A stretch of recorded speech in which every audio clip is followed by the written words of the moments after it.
Welcome to Kenton's videos. Enjoy the video. In this video, I will explain how to set up Draw and Donate Roblox. First, launch the game and find an available stand.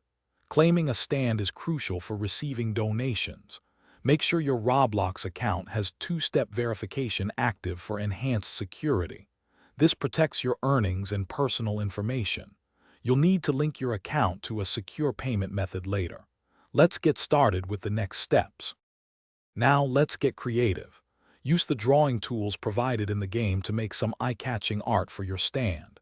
This is what donors will see. Next, you'll need to create game passes in Roblox Studio. These passes act as your donation tiers.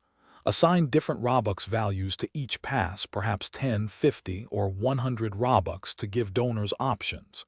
Remember, engaging art encourages more donations.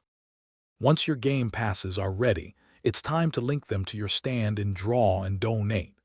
This makes them visible and purchasable for other players. When someone buys one of your game passes, the Robux are automatically added to your pending balance.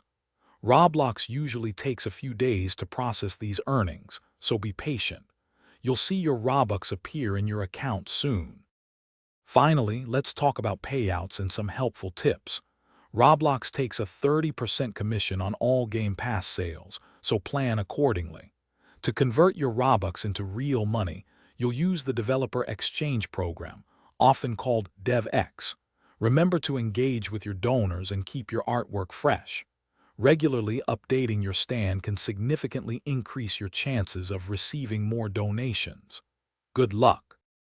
Thanks for watching. Consider subscribing if we helped you.